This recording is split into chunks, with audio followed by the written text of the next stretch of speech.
And we're live. Hey everybody, this is Nicholas Roman, author and creator of Scratch Health, How to Create a Whole New You in 90 Days from Scratch. And this is another episode of the Healthy Hangout. Everybody loves that little bit of applause. I just wanted to apologize in advance. I botched up. I've joked before in the past about me not being so great with technology. So today's episode, it's going to be all about my guest. We have a special guest, so I'm going to introduce in just a moment. But unfortunately, you won't be seeing me interact with her too much. You're just going to be seeing her, which is fine, and we're gonna learn from her expertise. But today, we have a very special guest. We have Karen Peterson with us right now. She's the executive director of a nonprofit organization called Giving Back. She's the founder of and the author of Move with Balance, Healthy Aging, and she's going to be talking a little bit about that today. She's also a certified instructor of Touch for Health and Natural Vision Improvement, a massage therapist, and an educational, as well as an educational kinesiologist. And I was just joking with her prior to the interview because I've been trying to say that word now for the last 10 minutes trying to get it correct, so hopefully I got it. You did. But I did. Thanks, Karen. Her book also includes access to over 60 online videos, and I couldn't talk more highly about her. Her company and what she's done. Her work. She's won awards for the last several years, including a 2013 Living Now Book Award, and I believe she's even up for a new award this year. Am I right, Karen? 2014? Yeah. Right. Okay. I'll tell you about it once we get into talking. Perfect. So with that, basically, just to sum up Karen Peterson all around, she's just awesome, and we're gonna learn about her work and how awesome she is and how she's made a huge impact with elderly people, and not just elderly people, but people across the board with movement and their coordination, everything like that. So without further ado, let's bring in Karen and let her talk about what she does. So hey, Karen, how are you doing today? Good. Thanks, Nicholas. Thank you for having me on your show. I'm glad you made it. So you know what? Just because you love the applause so much, I think you get your own around. So tell us a little bit, Karen, about how did this all begin? Just take us back a little bit and kind of bring us forward to how this got started for yourself. Well, I guess it started kind of when I started to get a little bit older myself, and I wasn't feeling a bit old. In fact, my kids were grown up, and I was coming into my own creativity because I had spent a lot of time raising them. And what we learned was that when you get older, you're supposed to kind of phase out and not be, go out to pasture, let's say. Right. But I wasn't feeling like that at all. And I had been teaching children just specific movements to help them with focus and concentration and things like that before I moved to Hawaii in 1992. And when I moved here, I wasn't sure exactly what I was going to do. I didn't just have it all set. So one day I walked into a senior center here, and I showed them what I knew, and they just loved it. And they started putting me into teaching classes. And then I said to myself, wow, these seniors don't even seem old. And and why does our society want to discard older people when they're, let's say, so much fun, is what I kind of said. Right. Yeah. So then I also felt that they all had some experience or wisdom or gifts that they should give back to children. So I started the nonprofit Giving Back, which means I've recruited young seniors, like fit young seniors, to give back their gifts to the community. And then I paired each of those seniors with a child. And then we'd go into the schools, and the teachers would select certain kids to have a mentor. So it was really an intergenerational mentoring program. Right. And that's how it started out, and I did it like that for a long time. And then we had a group of people here that were working on, we're going to be having a lot of older people soon, and we're going to have to figure out something with them. What can we do? So then they approached me and said, well, could your program work with frail elders? So I thought, yeah, it could. It could work with frail elders. So then in the same Giving Back, the fit seniors were now paired with frail seniors. And that worked out great because often the frail seniors are afraid to do the exercises, that they might fall or get hurt. But if they have their own special partner who they bond with throughout doing the program, then they're motivated and encouraged to go on. And I even think a lot of the positive results are from that relationship of the fit elder with the frail elder. So the program really goes for seniors 55 to 105. So all level of seniors can do this. That brings up a good point. You actually just said yourself. You said that they were afraid. Other people call them frail elders. A lot of people have this idea that as we get older, we should just automatically kind of like fall apart. And I know when we were speaking about that prior, that just age really doesn't have to do with you falling apart or being feeble-minded or any of that. Am I right? No, that's right. But that's the image that we've all been given so far. And it isn't until I got older that I said, well, I'm not even following in the way I'm supposed to be. Right. And that's how I knew they were wrong. What do you think is contributing to that idea? Or what are some of the reasons from what you found that people, as they age, they kind of automatically fall into that stereotype? Is it because they automatically stop doing the things when they were younger, or they've changed their lifestyle because maybe they believe it themselves? What do you feel about that? Yeah. Well, I do think belief is a big part of it. If they just follow along in what they've been told, now you're older, now, you better not be, we don't want to see you too much, just go and sit and watch TV or something. If they buy into that, then they are going to, be like that. Right. So I do think belief is big, but I also think now, lately, the preventative idea is really catching on, that you can prevent some of these things. It used to be, okay, now I'm older, I wonder when I'm going to fall. Well, You don't really have to if you do things to make it so that you won't fall. Right. But so like improved coordination and things like that. Yeah, so it's more preventative. Prevention is something that lately, I guess, caught on, and which maybe might not have been for the last generation. Right. And that's something. Prevention is not just something that our older people or fit seniors, as you call them, just need to do. That's kind of like for all of us, regardless of age. Is that right? That's right. And I think the younger that you get on a good health regimen, like you're espousing through your program, the better it is, because then when you get older, you've already taken care of yourself for a long time. Right, so the foundation is there. I mean, it is true because, Karen, I've held classes and I teach private clients, and in doing that for, about a year, you'd be surprised, and this is why I wanted to really speak with you about your program, because a lot of what you do has a lot of similarities to what I teach. So that's why I was like, man, I got to get Karen here and speak with her about it. But you'd be surprised how many 35, 40, and 45-year-olds who are, essentially are young. That's still a young age. And they're having issues, coordination issues, and they're, they find themselves to be very clumsy, as they would title themselves. But I saw it more as that they were just not used to movement and using their body. It was amazing to see that. And it seems like with obesity being so high now, over 70%, people, I guess, because they're not as active, they're just losing a lot of what older generations used to be able to do without a problem, and people are just kind of not doing that. Right. So, and then we know now that the kids are not moving as much at all, and so what is that going to lead to? Right. More of this. So they're going to need your work. I kind of think at least when I was younger, we used to play a lot. You'd go outside and you'd run and ride your bike and just roll around and roll down hills and just do all this movement that taxed your system. Your vestibular system had to learn how to do all these activities. And that's how we become coordinated, is by doing all kinds of different movements. And then it's in you.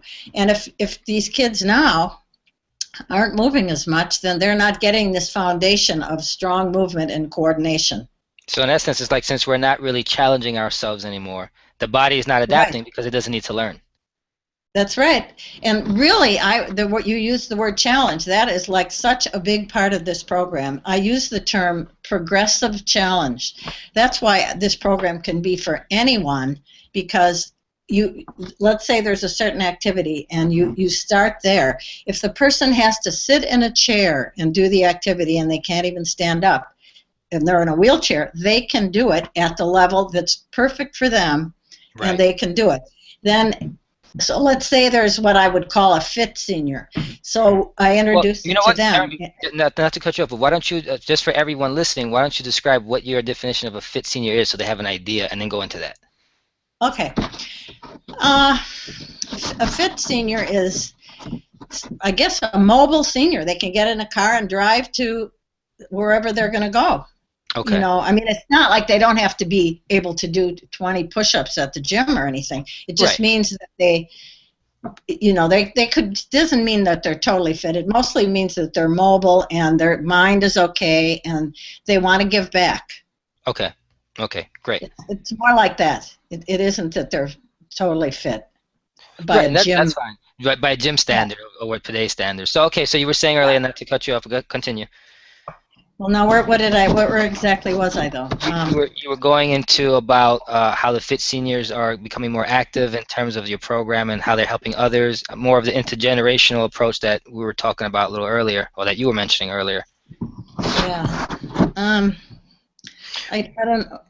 I guess I kind of lost the train. Oh, the progressive challenge. Right. Okay, what I was saying then, I said someone in a wheelchair could do these, okay? Yes. Then let's say we take a fit senior. That means somebody who can, you know, drive their car and like that. Okay, so then we start with them and we do an exercise, and let's say they do it perfectly. Then we add something harder. So let's say they're standing on they're walking, pretending like they're walking on a tightrope. Okay. You know, putting one foot in front of the other like that. And the first time they do it, they might be kind of wobbly, but in doing it, their vestibular system kicks in, and all their systems kick in so that they're learning to do it. Excuse me. And then, let's say they get kind of good at it. Well, then we might start walking backwards. Okay. Maybe then they even get good at that. So, okay, let's try it closing our eyes. I'm sorry that I'm coughing. The other day I went into a laundry room where I live, and they had just sprayed this toxic chemical in there. Unbelievable. So I breathed it in. So if you need a glass of water, go ahead. Yeah, I do. Take your time. Yeah. So anyway, it's like everybody's kind of operating on a different level because you're always upping the challenge, making it a little harder. Okay, now this is what I think is really unique about this program. Okay. So you're doing this tightrope, and you've gotten pretty good at it. So now your partner might be holding a flashcard of a math problem, an easy math problem, as you're walking on this tightrope. So you are having to do this balancing, but then you have to also cognitively do a little math problem. Oh, that's great. That's great. Yeah. Well, that's why I call the book Healthy Aging Activities for Mind and Body, because you're doing the two things at the same time. Or I might have you, while you're walking like that, count backwards by threes from 100. So you're doing that at the same time. So you really have to coordinate your body movement with your thinking. Right, because you're challenging the motor skills while at the same time challenging the mind and try to figure things out and maintain it all at the same time. That's right. So that somebody that couldn't do that would be too hard for them. They would hang back to where they could do it. But otherwise, everyone else is progressively challenging along at the level that they're always learning. Right.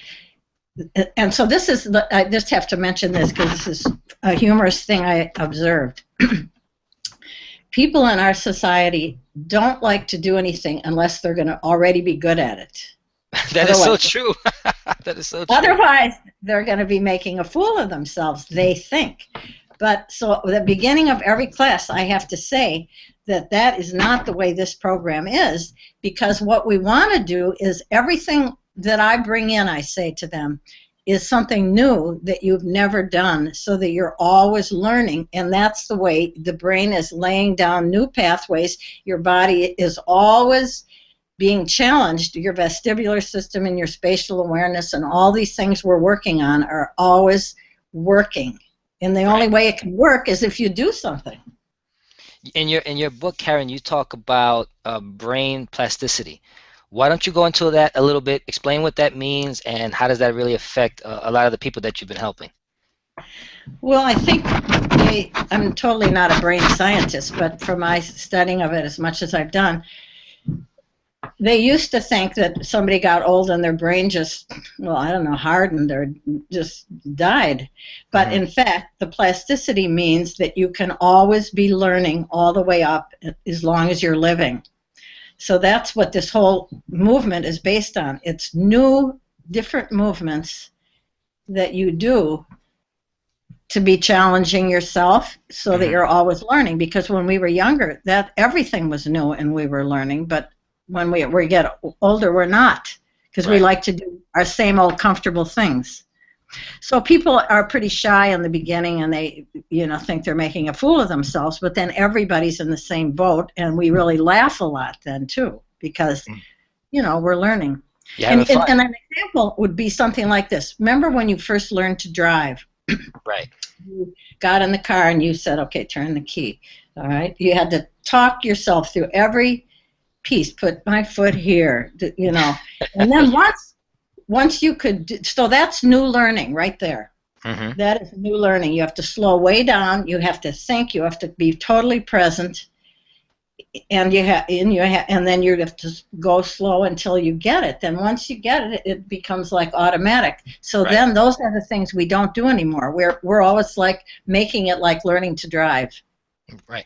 Yeah, that's that consistent challenge that you speak of, Yeah, progressive challenge. Progressive, right. Progressive challenge. Let me ask you another question. It's obviously within the same context, but just a little bit, just to go back a little bit. You spoke earlier about intergenerational relationships. And I know that's a big part of your program. And, like you said earlier, the program was founded earlier, you were working with children. So what is it when you say intergenerational relationships? What exactly was that? What does that mean, and what is the impact of that on the program? Well, I guess I was very close to my grandmother, and I consider that an intergenerational relationship between generations. Right. Where again, besides not doing too much preventative, we keep all the generations isolated, so the kids don't know the older people, and so nobody knows each other or understands each other. Right. So the intergenerational is the idea of getting the wisdom from the older people to be shared with the kids, not in a bossy, pushy way, but in a fun way where they explore things and learn together. Right. That's big, because and like you said, they can learn from each other, actually. Right. Exactly. So in the fit senior and the frail senior, it's similar that they're sharing in the same way, and that was the whole safety thing I said in the beginning, where the frail one is feeling like they're willing to do the activities because somebody is right there with them. See, if I were just standing in front of 20 people, how could I even begin to take care of 20 people at once, of a frailer group? Right. But if they have a partner, then it works well. Yeah, I was going to ask you about the partnership. I know you also have a volunteer program, and there's so many questions I want to cover, but you also have like volunteers, people volunteering with you. How has that helped to grow the program that you've seen so far since you've implemented? Well, those fit seniors who are giving back are the volunteers. Okay, so those are the ones that are actually doing the work with them on a one-on-one basis. Yeah, they're the volunteers, and since we're such a small nonprofit, I just about get volunteers to do everything. I mean, as much as I can. Right, of course. And so let me ask you this now, going into the program a little bit.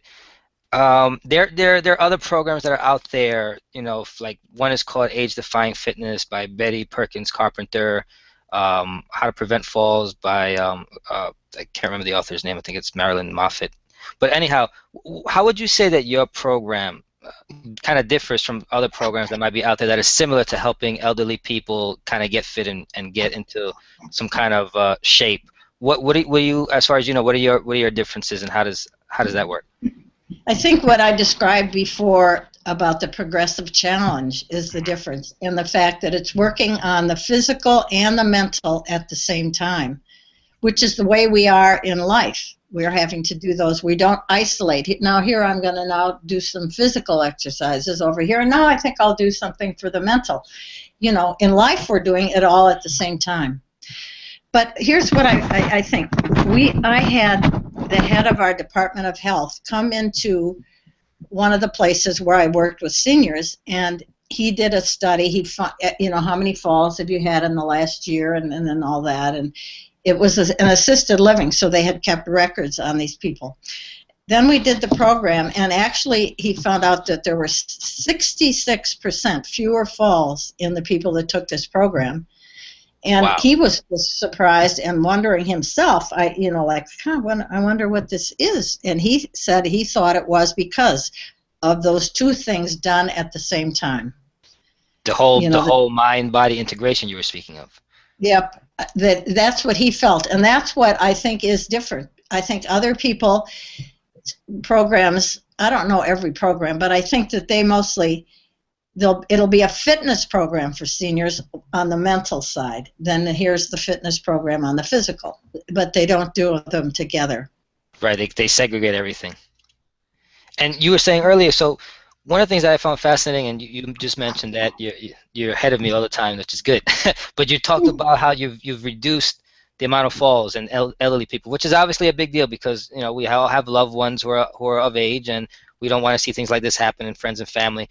And one of the stats was that 1 in 3 citizens, I believe, over 65, take some kind of a spill or a fall, and that the average hospitalization for some of the fall-related type injuries is over $17,000. And you've been able to reduce that with your work all over the place, and that's a big deal because not only are you obviously providing they're becoming more safe, they're feeling more comfortable in their own skin, but at the same time, with the amount of money that's being spent, they're also saving a lot of money on medical, right?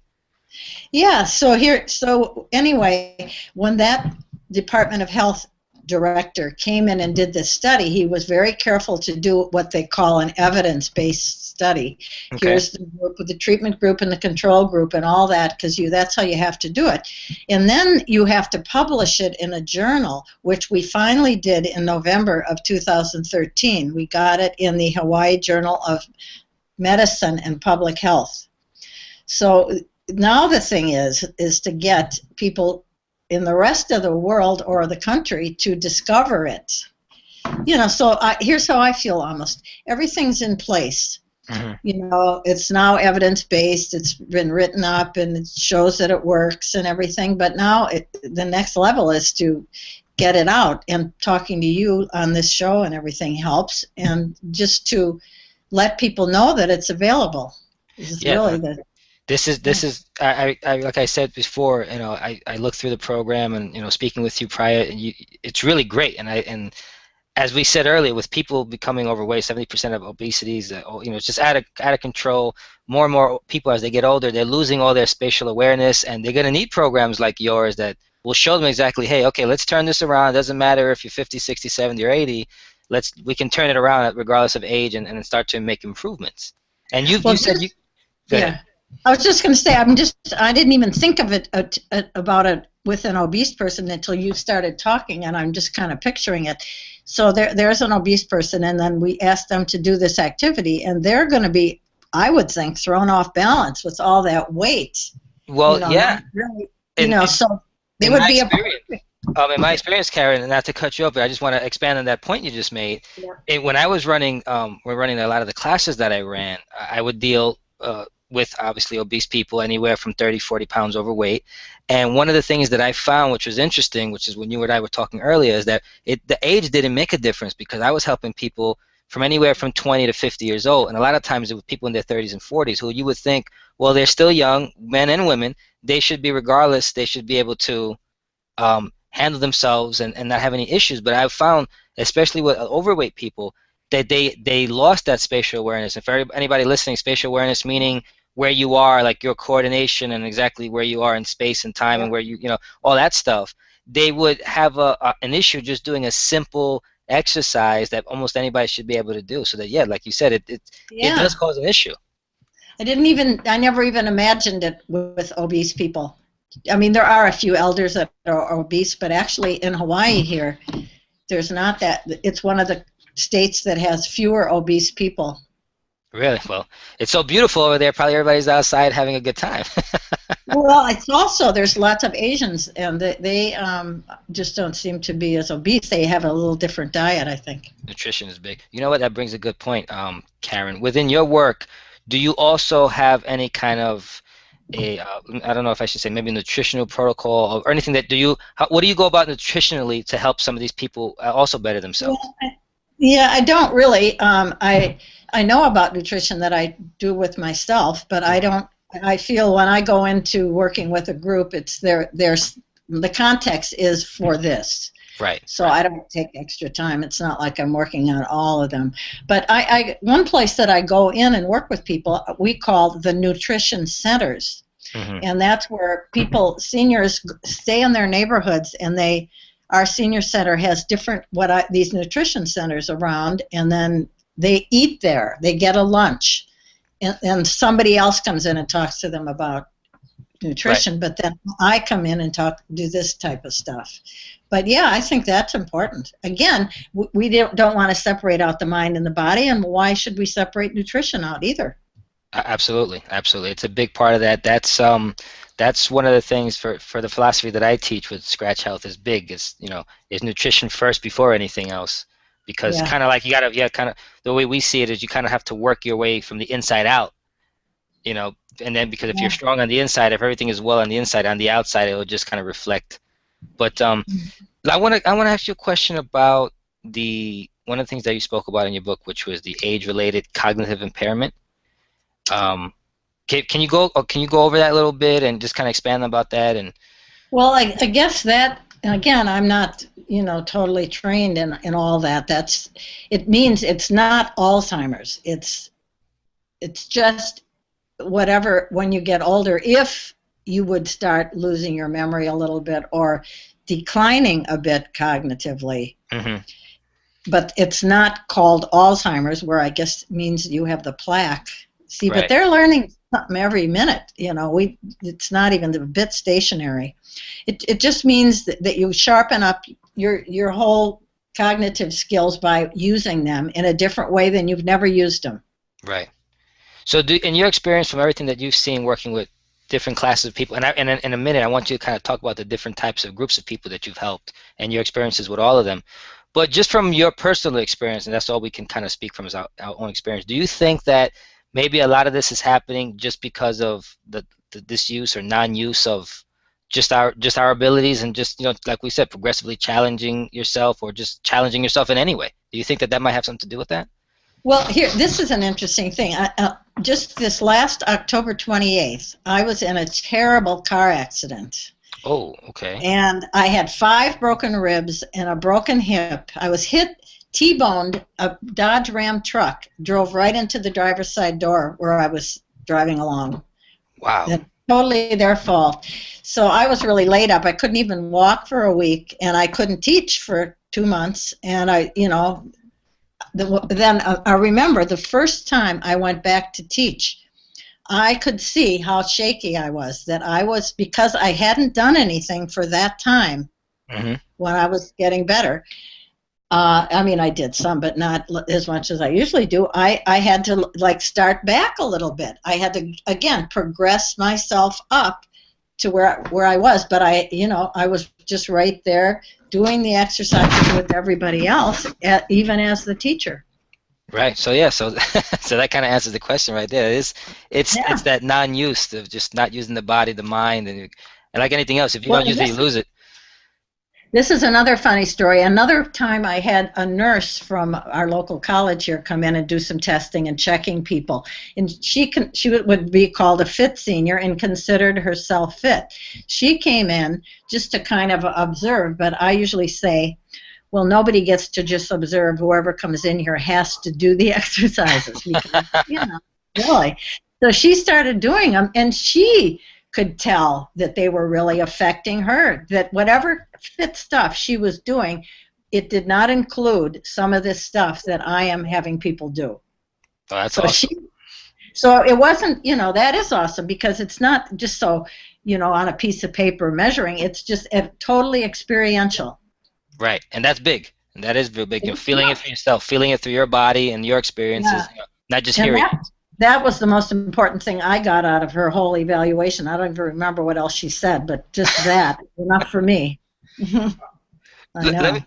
let me ask you. Well, you know what? Before I even go to the next part, let's talk a little bit about the different groups of people that you've helped. Could you go into that a little bit? Okay. Let's just say kids. Hmm. In there, let's say maybe a kid who's learning how to read or around that third grade, second grade. And if they have physically moved and connected up the circuits of their mind and body, and they can learn almost, I'm going to say this is going to sound funny, but they learn with their whole body. They don't just think that learning is from the neck up. Right. They're actually completely present with their mind and body connected, having done either some of these exercises that I am talking about, or just have been active enough to have done their own integration. Right. It's going to be easier. And what I used to do when I would work with kids like that, they would come in and I would say, just read me a couple of sentences, and then they would, and then we listened to how that sounded, and they already were pretty, shy about it, thinking they weren't a good reader and everything. Hmm.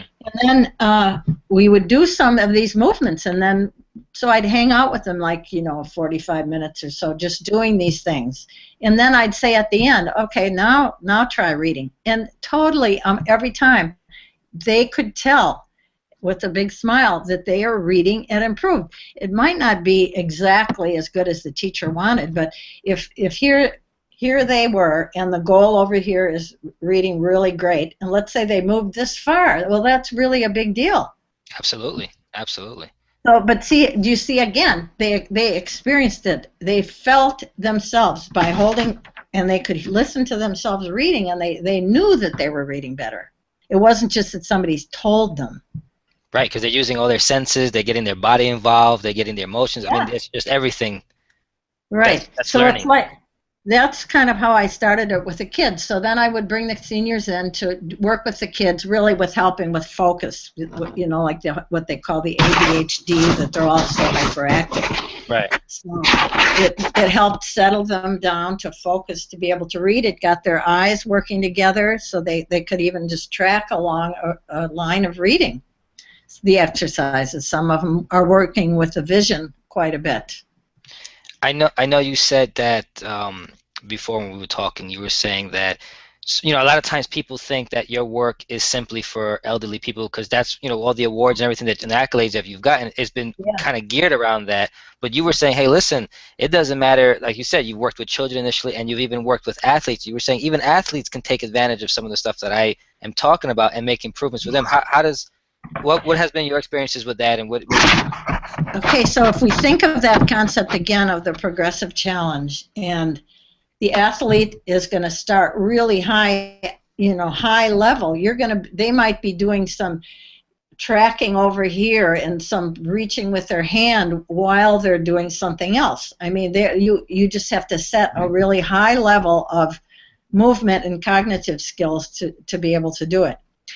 I've seen this work actually help improve golf games, because Okay. that is, again, eyes, right, focus, coordination, spatial awareness, all of those things that we work on, it helps you in a sport.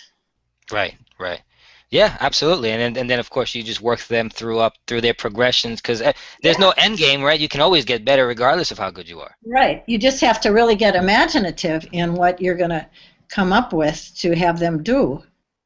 I haven't worked with that many athletes, some, but I mean, now I've been working with elders for a long time now, just happen to get in that little niche, but it could, be in with the athletes. I just would have to come up with all kinds of challenging things. Right, right. Well, that'd be a great thing if you were able to put that together. That'd be a nice program to also look Yeah. into for the future, right? I know I would Yep. definitely want to look at that because then I could, with your permission, I'd teach some of my students some of the stuff that Yeah. you talk about, and Sure. that'd be great. Let me ask you this now. With my philosophy and my stuff, I taught classes for a year, but I would have a class of say 15 people, but I would also and with my particular style, because of what I do, even though it was a class, I was training them individually within the class because everybody started at different levels and everybody couldn't do different things. So I didn't want to put everybody at some kind of like general principle, which leads me to kind of to my question. With the program that you've developed and the work that you've done, are you working with these people in a group setting, 10, 15, 20 people at a time, all doing the same things, or is it more one-on-one within the setting? Well, it depends. How I've really done it is I talked about those nutrition sites. I first have one of the mentors, the volunteer fit seniors, is paired with one of the frailer ones, and we come in for 10 weeks, and they get the real gist of the program, and they have a helper, a partner to feel real comfortable with.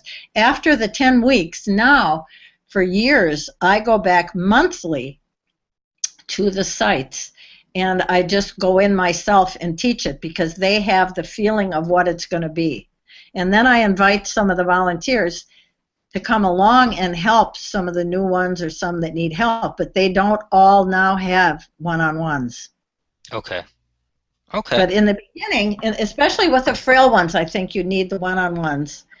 But once they get the gist of it, I usually just do it more as a group. So I like this program to be really flexible. It can be a group, or it can be a group leader, or it can be the mentors there too.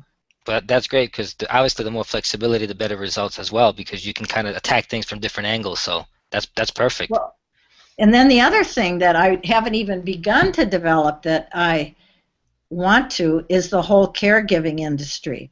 Mm-hmm. These are seniors who don't even go out to these places where I'm teaching it. They just stay at home. And maybe a professional caregiver stops by and does some things with them. They could have this book, and they could stop and do 4 exercises with them that day, or 3, and then move on to their next client and do some exercises. That's a great idea. A family could get this book and do some of the exercises with their family member who they're caregiving. So that's a whole thing. So if anyone out there wants to help me do that. Yeah, you know what? That's a great idea. Maybe I don't know if you've put any ideas together for that. My mother, before she retired, was a home attendant, and she would tell me. Now she's not trained in anything outside of her job at the time. But my mom is very active, and she used to love. Well, she loves to dance. Still, even now, she dances for hours and all. So she was always very vibrant. And when she would help her, the clients that she was helping, a lot of times she would say, a lot of these people, they are in wheelchairs or they're very frail, and she would actually help them move their arms and move their legs and feet to try to get them moving. This is perfect for them. This is perfect. I want to approach that whole industry too, and tell them that this is just great. Yeah, that'll be something great to work on. So hopefully you or anybody who's listening, if you have something that you can attribute to that'll be fantastic. Work on that for the future. But the way that I basically did it was how I described, which is having the mentors in the first 10 weeks, and then after that I just go in and teach it as a group. Right.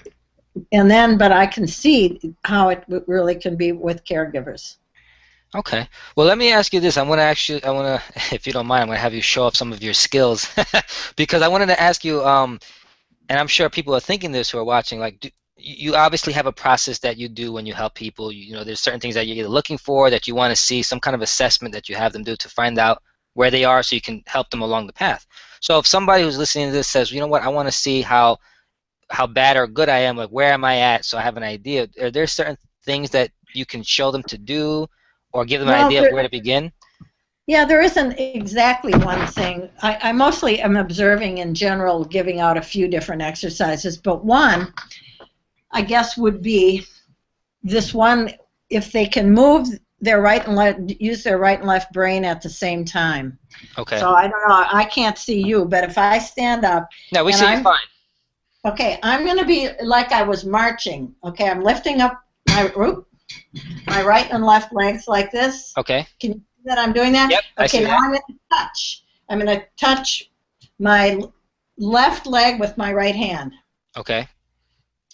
So everybody who's watching, if they want to get up and try that. Now, I've had many people, they'll go like this. I'm telling them to cross over, but you see I'm not, right? Right. Okay, or they go like this.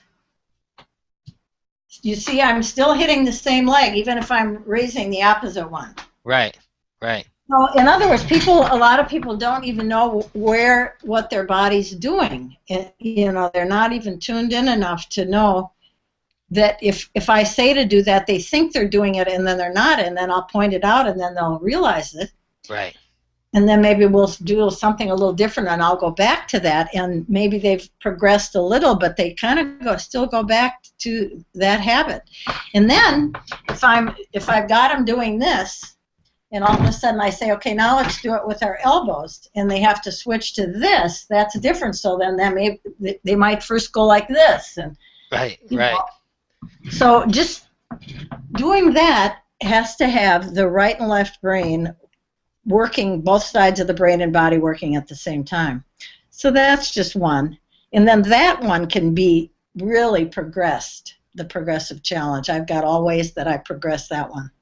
Now, let me ask you this now, within the same idea of what we're talking about. Let's say somebody who's watching this maybe has a grandparent who's in a wheelchair, and they want to help them to do something. What is maybe at least one exercise they can do, since we're looking at you in a seated position? Well, they can do that same thing. They could do it like this. Right. Sitting. They could still do it. It's not going to work on the whole vestibular system, but it still is going to be some coordination. Okay, so it's just a modified version, but the same exercise. Mm-hmm. Okay, and you know what's funny? I was actually kind of laughing to myself as I saw you doing it, because I had this one student, and obviously I'm not going to name names, but there's an exercise, there's a dynamic stretch, which is an exercise that I call the toy soldier. Now, it's basically the same movement that you were doing. The only difference is the leg comes up to about shoulder level. So it's like you're swinging your foot up like a wooden soldier, like the March of the Wooden Soldiers, right? And as they're marching across the gym, or actually it was a boxing gym that I have my school at. As they're marching across, they're also switching their arms to touch their toes, in the same likeness of what you were doing, only a little bit more of a stretch. Yeah. And this one lady who was in her late 30s, it took me, no exaggeration. Now we would teach 3 classes a week. It took me 2 weeks of working with her, 10 minutes each class, before I finally could get her to do the opposite, because just like you did, she would pick the leg up and then hit the same hand on the same side. Exactly. So I've had people like that too. So once they learn that, though, it changes their life, really, because if they can just approach all perception with a whole brain when they're out in the world, it's so much better and easier. And it does open up, I guess you would call it, more neural nets or neural paths in their brain to just learn faster. And it was so funny because she would see what she's doing, but she was like, she couldn't make the connection in her mind, and she would get frustrated. She's like, I can't believe I'm not able to cross my hands. That's right. Exactly. That's exactly what it is. See, they don't even know. You kind of have to gently point it out. And some people, get embarrassed if they can't. But after a while, like I said, everyone just gets into it. So let's add. Okay, so since you have your nonprofit Giving Back, let's say people who are watching right now maybe they're loving what you're talking about and they want to contribute in some way. What are some ways of people to connect with you or get in contact with you or maybe make some kind of contributions? Like, how can they go about doing some of this with your program and your company? Well, they could go to our website called movewithbalance.org. Okay. And on there's really, I think, a lot of information about lots of what I said and everything about it. There's a place that they can donate.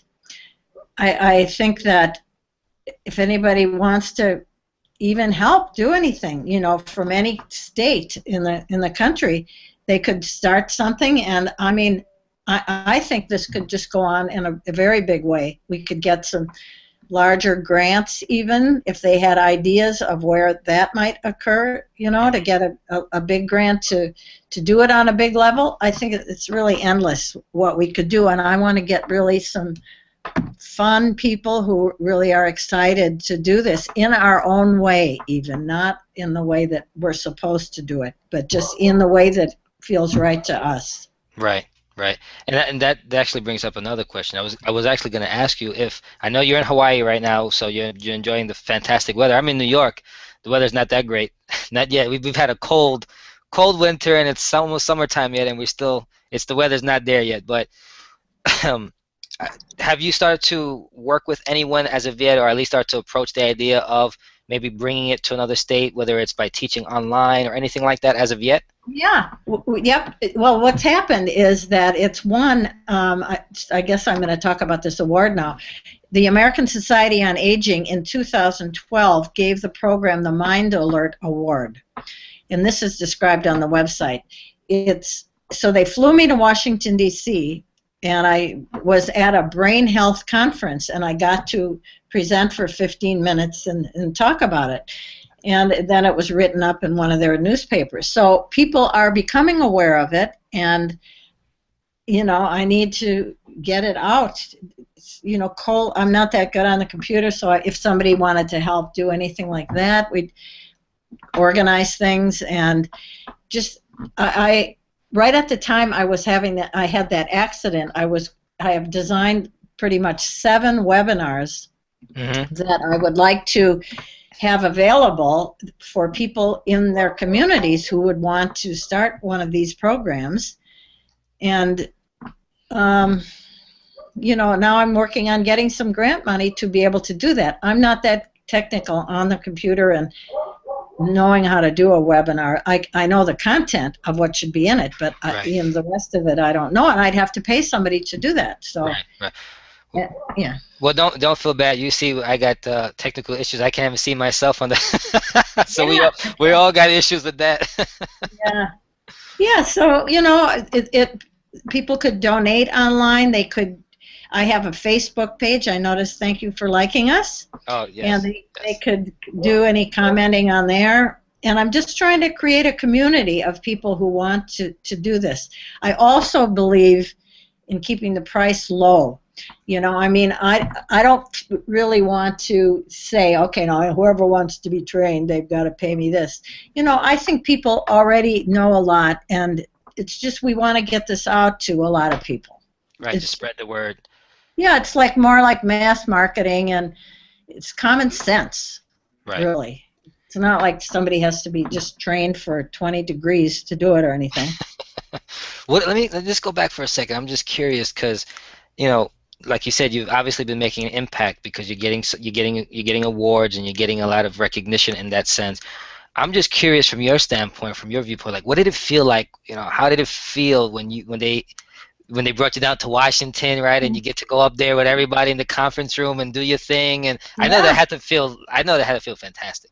It was amazing. It was really amazing when you're just like working in a teeny little nonprofit in a small state way out in the middle of the ocean, and you're just working like that, and then all of a sudden somebody recognizes it. You just can't believe it. Well, but this other thing happened that was even more amazing almost. And this was in 2010. Mutual of America from New York City. Okay. Everyone's heard of that insurance company. They all of a sudden, I don't know how they found me at all.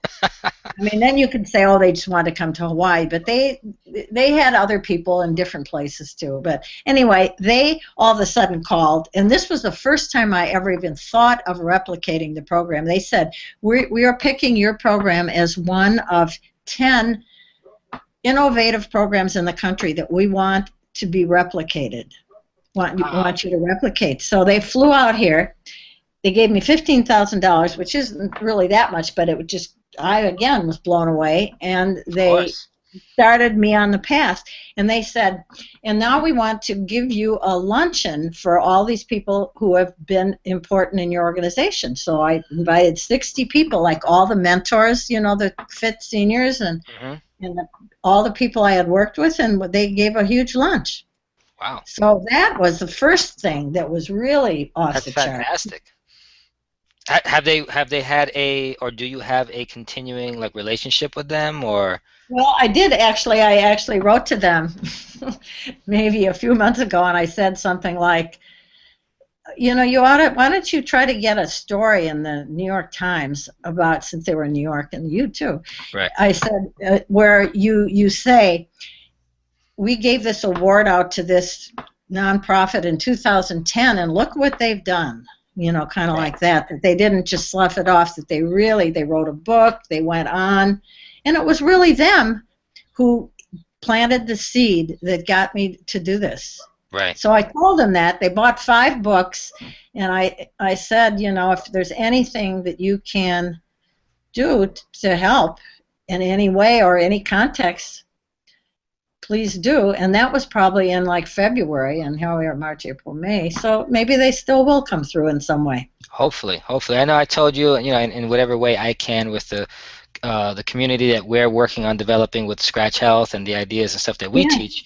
I'm a big fan. I've spoken with you now for a little bit, and I love the idea of what you do. So of course, liking your Facebook page and then spreading the word to our own community of what your work is, we'll definitely do our little part to help in any which way. Well, that's great. That's really great.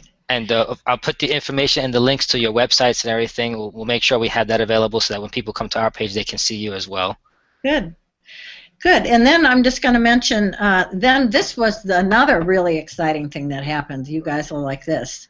So you know how nonprofits these days don't have as much money as they used to because the government's pretty much out of it, and with how much money they have in Congress, and we know all that. So the guy who founded eBay, Pierre, he lives in Honolulu, so he decided that he was going to have some funds available for nonprofits to write a grant and show that they had new and innovative ideas and ways to get some funds, sustainable funds going. Okay. So the first year I wrote this whole idea of how I was going to write this book and bring this out. This was after the Mutual of America, and I was turned down. They said that it didn't seem like I had enough business experience. So then I got surrounded by some business helpers and such. So I went back the second year, and I did get a grant. I got a grant for $100,000. Wow. So I was able to then create that website, movewithbalance.org. I was able to write the book. I took the time to write the book. I could hire a professional to do the pictures in the book, get a layout person, and then I paid somebody to do the 60 videos, which you mentioned earlier. Whoever buys the book has access to these videos. And that's a great resource. That's a great resource because people love to see what they're doing, aside from just reading it. So that's awesome. Yeah, so that was from that grant. So then that is what allowed me to get all of this in place. But I'm sure there's more coming. I mean, like whenever you put out good energy out there and you're doing good things, you're making impact. Somebody's taking notes. Like you said, who would have thought you weren't really even marketing that much, and Mutual of America found you, right? So it's like they're looking, and they're looking for innovative people out there. And of course, you got a great program. So we'll definitely throw that out there. Do you have here's a question for you, because one of the other things that I did with an expert that I interviewed is like a one-page of maybe an exercise that you were doing, or just showing, like how you kind of just showed us that one exercise you did. Do you have anything like that maybe we can put on our website for people to see so that they can see something? On my website, there's a section called Tips. Okay. And I think there there's one exercise called the cat jump on there. That would be a good idea, and you and I can communicate, and I can get something together for you if you need. Oh, yeah, that'd be great, just so that people can obviously have more access to your work, of course. Yeah, I think the tips section has maybe 2 different exercises. Okay. I want to just mention one last thing about the awards, the 2 awards, the books even. Okay. Getting. In 2013, it got what's called the Living Now Book Award. They are claiming that the fastest growing segment of books in the country are like self-help books, and kind of like the way you and I are working. So this book was one of the winners in the mature living aging category. Okay. And then just about a month ago, I heard that it was now up for the Book of the Year award in the health section in the independent publishing, books that are independently published. So that they're going to make the decision on that at the American Library Association meeting in June. So, maybe I'll win that. If not, it's great to even be one of the finalists. Well, you know what? One of the things I definitely want to do is get you back on, once the time has come, and kind of, maybe in a couple of months, catch up with you and find out exactly what happened, what the turnout of that was, and whatever new That'd be great. developments that you have, and go from there. That that's a little gong that's letting us know that pretty much our time is up. You've been awesome. I know I've probably overused that word so much this hour, but I've actually enjoyed it. All the information that you've taught, actually to me, because I do know a little bit about your program, but you've showed me a lot. The great work that you've done. So once again, looking forward to having you back on if you're willing. I would love to. I've really had fun being on with you, and I hope your listeners have enjoyed it and learned something. Definitely, definitely. So I appreciate it, Karen, and we'll definitely be in contact. We'll work with each other as best as we can, and we'll get you back on the minute we have another availability towards the end of the summer for a catch-up interview with you. Okay, good. All right. Thank you, Nicholas. All right, so you enjoy your evening, and everyone, this has been another episode of the Healthy Hangout. We'll see you guys in the next episode.